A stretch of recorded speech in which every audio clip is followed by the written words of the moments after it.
I'm Chris, and today I'm going to be doing another top 3 photos with disturbing backstories. This is part 9 from Mr. Ballin. I was checking, there's a lot of these, so I'm going to be going through a lot more of them. If you like this kind of content, then hit the thumbs up button and subscribe to the channel if this is what you like. If not, no harm, no foul. But without getting into it much more, I'm just going to go ahead and start the video. Today, I'm going to share with you 3 progressively more disturbing stories, and at the end of each of them, I'm going to share with you the picture or video that is famously associated with them. But before I get into today's stories, if you're a fan of the strange, dark, and mysterious delivered in story format, then you've come to the right channel, because that's all I do, and I upload 3, 4, even 5 times every week. So if that's of interest to you, please offer the like button a flimsy plastic outdoor chair, and then once they sit down, kick one of the legs out from under them. Also, please subscribe to this channel and turn on all notifications so you don't miss any of my weekly uploads. All right, let's get into today's stories.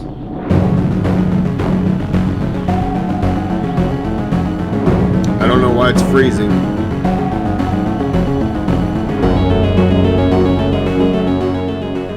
Following World War II, the Soviet Union began investing heavily into nuclear power, and by 1977, the V.I. Lenin nuclear power station located in Chernobyl, Ukraine, was finally operational. The station itself was comprised of 4 reactors that were each labeled 1, 2, 3, and 4. On April 25th, 1986, a group of very sleep-deprived plant workers began running a series of routine tests on nuclear reactor number 4. They were trying to see if the reactor could still be cooled even in the event of a complete power loss. But during the test, perhaps because they were sleep-deprived and just didn't feel like doing it, they started cutting corners and violated a number of safety protocols that led to several surges of power inside of the reactor. This led to a chain reaction of explosions within reactor number 4 that culminated in a massive explosion that blew the lid off the building, exposing the reactor's core. It would take the Soviets 10 days to finally stop the fire that was raging inside of this exposed core, which meant for those 10 days, radiation on an unprecedented level was spewed into the environment by this fire. But even after the fire was controlled, you have all this radioactive material that needs to be properly disposed of.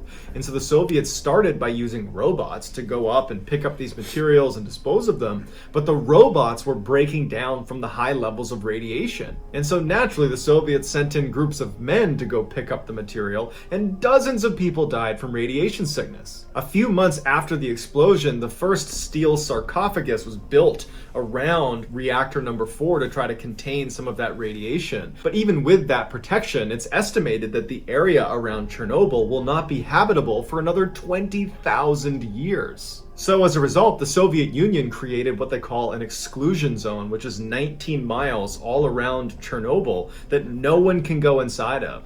And so nature's kind of reclaimed this area that used to be a fairly bustling metropolis. 1 year after the disaster, Ukrainian containment crews finally broke into the steam corridor that was located under...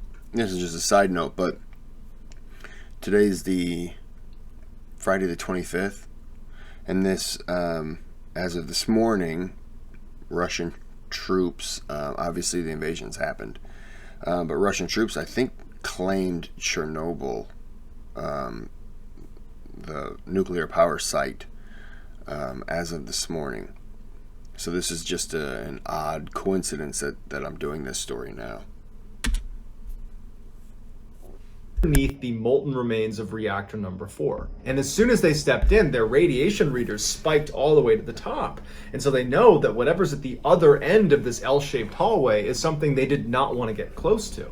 And so they put a camera on a chair with wheels, and they pushed it down the hall to where it finally broke that corner and had a clear line of sight to the other end. And using a timer on the camera, they were able to take a picture of one of the single most dangerous things in the entire world. It became known as the elephant's foot. It was a molten pile of nuclear fuel and melted metal and sand and concrete that had all kind of converged and seeped through a pipe meant for steam and found its way into the basement. It was and still is emitting the equivalent level of radiation of 4.5 million chest x-rays every hour. Today, if you were to stand in front of the elephant's foot without proper equipment for 30 seconds, your cells would start to hemorrhage and you would become viciously ill, and you could even die. At 2 minutes of exposure, you're definitely going to die. But not right away. You have 48 hours and there's nothing you can do to stop it. You are 100% going to die.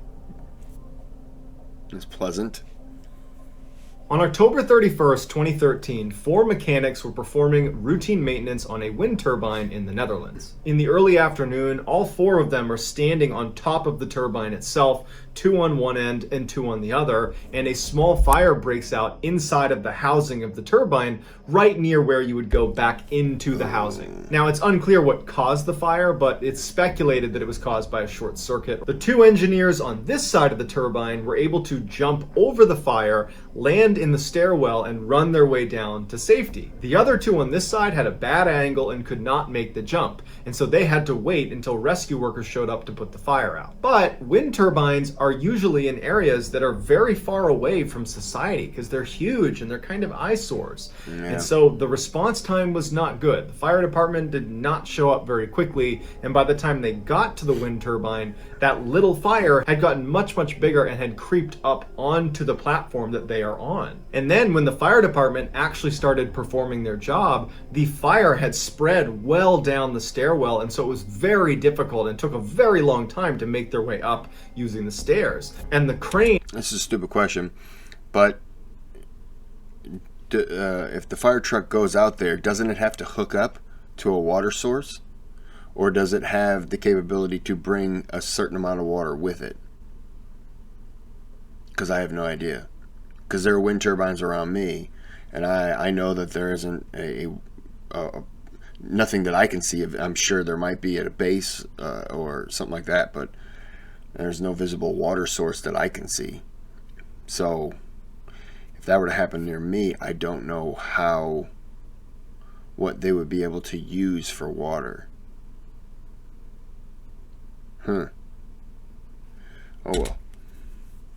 On the truck itself did not extend high enough to reach them either. The 2 trapped mechanics are watching this in real time. They're looking down and they can see the fire department is not going to be able to reach us in time because the fire is now spreading and getting bigger and bigger, and they're being pushed to the very edge of this wind turbine with an 80-meter fall to the ground. As the fire inched closer and closer and closer to them, the men must have realized that they have to make a decision here. They can either sit here and wait and hope for some miracle that perhaps a helicopter shows up and scoops them up, or some other mechanism of rescue is able to occur, or they try to make a run for it through the flames on the top of the turbine into the stairwell and just hope that the fire in the stairwell is not as severe and that maybe they can run through it and make it out the other side. They waited too long to do any of that. You had to do it almost immediately. Or the final option is to jump off the side and hope you survive the fall. And so as the fire continued to grow and get closer and closer to them, the men embrace one last time, and then one of them makes a run for it through the flames into the stairwell. His charred body would be found right at the landing of the stairs. He did not make it very far. He really had no hope. The last remaining mechanic is standing there wondering what he should do. He's probably looking down in hopes that he's going to see his friend who just ran in there emerge at the bottom on the ground, safe. But he doesn't.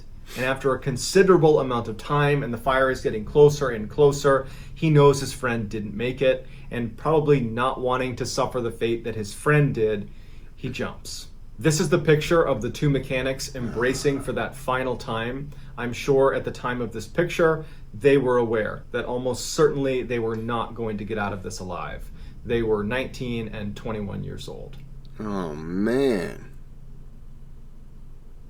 In 2013, Philip Chisholm was a 14-year-old high school student going to school in Danvers, Massachusetts. He lived at home with his single mother. Classmates described Chisholm as being quiet, a bit of a loner. He was a great student, and he was the leading scorer of his soccer team. On October 22nd, 2013, Chisholm missed soccer practice in the afternoon and then missed a team dinner that night, at which point his teammates tried calling and texting him. He didn't get back to them, so they got in touch with his mother. She tried reaching out to him to no avail, and so she contacted the police and said, "My son is missing." On the same night that Chisholm is reported missing, one of his teachers, 24-year-old Colleen Ritzer, doesn't come home from work. Her family and her friends try reaching out to her, texting her, calling her, no response, so they too go to the police and they report her missing as well. The police were already looking for Chisholm, so when they hear one of his teachers is also missing, they assume they must be linked, and so they go to the high school, even though it's well after hours, to see if maybe there's some clues there. They search the high school, and Chisholm is not there, and neither is Miss Ritzer,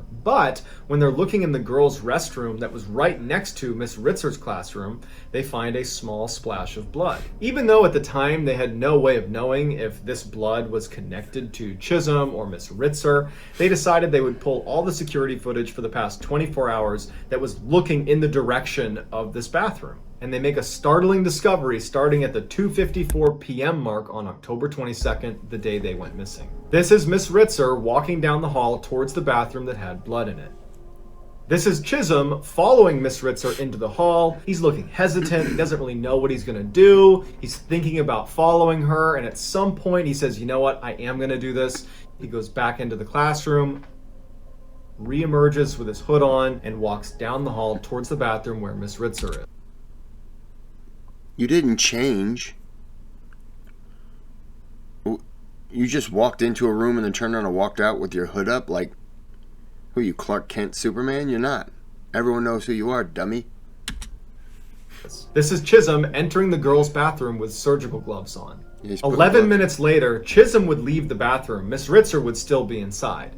Chisholm would leave school property, he would run outside, he would get a big recycling bin, and then he would wheel that back into the school, and then he would go back into the bathroom with the recycling bin. At 3:21 p.m., 26 minutes after Chisholm had first entered the girls' bathroom after Miss Ritzer, he re-emerges, now wearing a full face mask. He doesn't have a sweatshirt on anymore, and he's pulling along this recycling bin that looks noticeably heavier than when he brought it in. And that's because Miss Ritzer's body is now stuffed inside of it. Police were able to locate Miss Ritzer's body using the surveillance cameras on the outside of the school. They just watched what he did with the recycling bin, and he didn't bring it very far away from the school. But they didn't know who it was because he had a hood up. Police were able to quickly track Chisholm down and arrest him because as soon as he was done attacking Miss Ritzer, he used her credit card to go to a movie theater in town and watched a movie. So he's on security cameras watching the movie, and the police were tracking her credit cards because they noticed they were stolen, and they saw that he had swiped the card at this movie theater.